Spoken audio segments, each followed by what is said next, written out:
Hi everyone, welcome to the Celebrity Diaries. Cisco appeared to vanish from the spotlight, leaving fans and industry insiders thinking about what truly occurred. In this video, we dive into the untold story of why Cisco was boycotted from the music industry, investigating the debates, individual fights, and industry legislative issues that prompted his unexpected transgression. Early life remains tuned as we uncover the genuine explanation behind the emotional turn in Cisco's profession.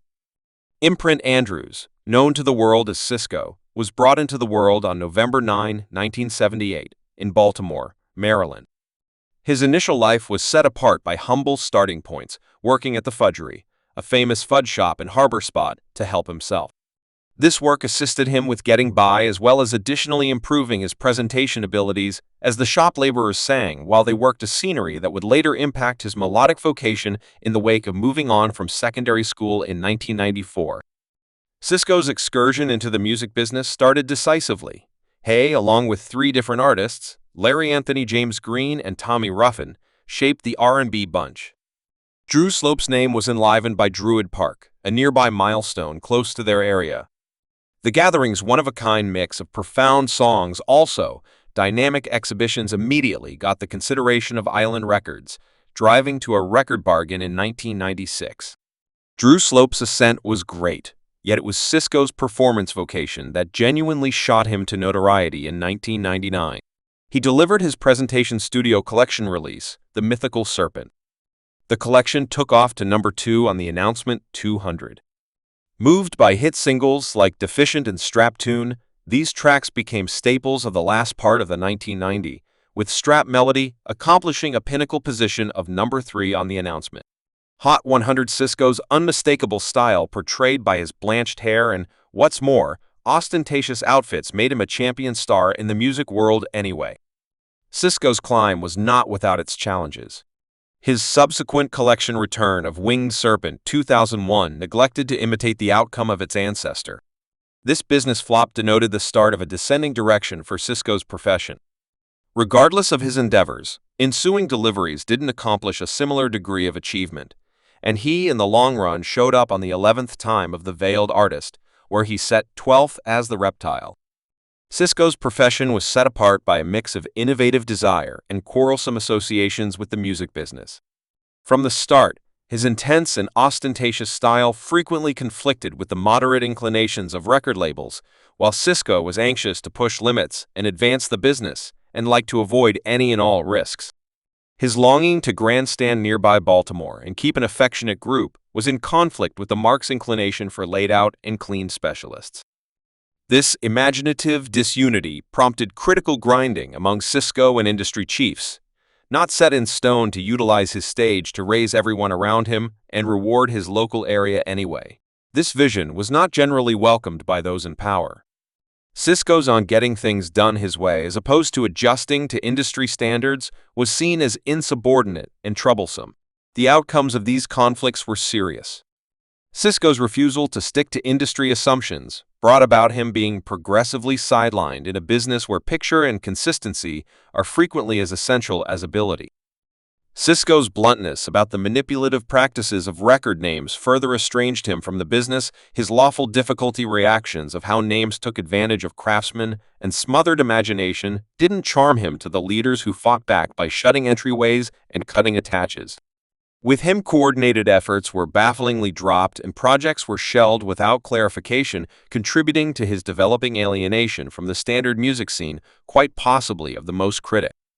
Call disasters for Cisco's vocation came from an unforeseen source. R. Kelly, the prestigious R&B craftsman, blamed Cisco for imitating his style, a study that swelled into a public fight. Kelly's trashing remarks, which even included hidden assaults in his music, did pretty much nothing to help Cisco's, as of now, dubious position inside the business, as the aftermath from this contention unfurled it, appeared as however everything Cisco might do was met with expanding obstruction and distrust the public.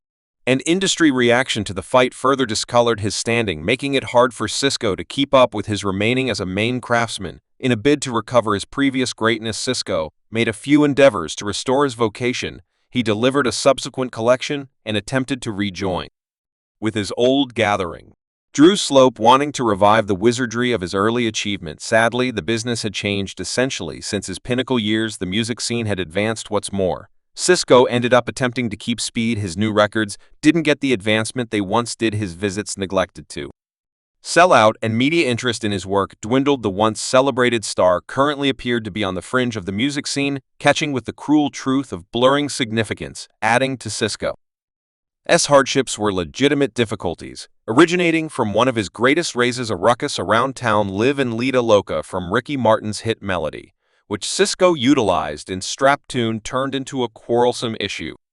Desmond Kidd, the lyricist behind Live and LVC, saw Cisco's utilization of the expression not as an accolade yet as an encroachment. At first, Cisco and his group saw the reference as a basic affirmation of another craftsman's work anyway. The youngster's legitimate test changed what was expected as a gesture to Ricky Martin into an out-and-out claim. The youngster contended that the utilization of the express was unapproved and requested a portion of the benefits from Strap Tune. The fight in court that resulted was an extreme disaster for Cisco's monetary and efficient security. The court dominated in support of the kid, granting him a significant part of the eminences from the melody. This unforeseen lawful mishap was something beyond a monetary misfortune. It was a basic catastrophe for Cisco's vocation energy. The claim eclipsed the progress of Strap Tune, turning what ought to have been a celebratory period into one of lawful difficulty and monetary difficulty. The implications of the claim were significant.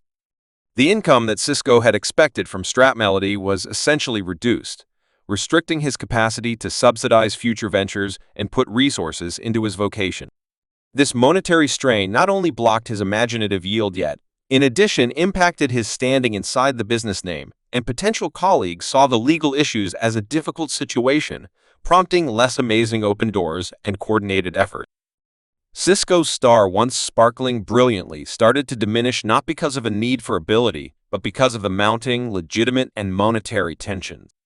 One of the generally critical and harming debates emerged from Cisco's relationship with the mother of his kid. Cisco's own life turned into a subject of serious investigation when it was uncovered that he had fathered a child with a lady he met during his visiting days. The situation immediately became caught in lawful and public questions, which just energized the media craze and harmed Cisco's public picture. The center of the embarrassment included charges from the kid's mom that Cisco was neglecting to meet his kid's health commitments in 2003. These allegations heightened to where Cisco was captured for supposed issues connected with paternity leave. This legitimate difficulty was intensified by the disclosure that the mother of his youngster was supposedly a teen at the hour of the pregnancy, adding one more layer of contention to the circumstance. The blend of these factors made an exceptionally charged an outrageous story that the media enthusiastically took advantage of the rough and exceptionally advertised nature of Cisco's relationship with the mother of his kid, simply exacerbated the circumstance. The mother blamed Cisco for being a truant, dad openly censoring him for not being available in their kid's life. Cisco thus attempted to explain his position, asserting that the circumstance was more perplexing than the drug depiction recommended anyway. Their progressing debates and common reactions given a constant flow of tattle for tabloids, further discoloring Cisco's notoriety. Notwithstanding the youngster's support embarrassment, Cisco confronted other legitimate fights that added to his declining public picture. Previous partners brought claims against him for neglected obligation and break of contract, which further painted him as a public picture, troublesome, and untrustworthy figure in the music industry. These legitimate debates, regardless of whether supported or sustained the story that Cisco was a hazardous accomplice in transactions. The aggregation of these lawful issues made an endless loop for Cisco, as he turned out to be progressively engrossed with fights in court and monetary questions. His capacity to zero in on his music and profession was seriously compromised. The assets he needed to apportion to protecting himself in court were assets not put resources into making new music or chasing after other professions' open doors. This change in center and the harm to his standing made it essentially harder for Cisco to remake his profession after his underlying achievement. A huge part of the debate encompassing Cisco stemmed from the public's interest in his strong and flighty persona. His platinum hair and unpredictable outfits set him apart from his friends, yet they too ignited hypotheses about his sexuality, not his standing. Thanks for watching this video.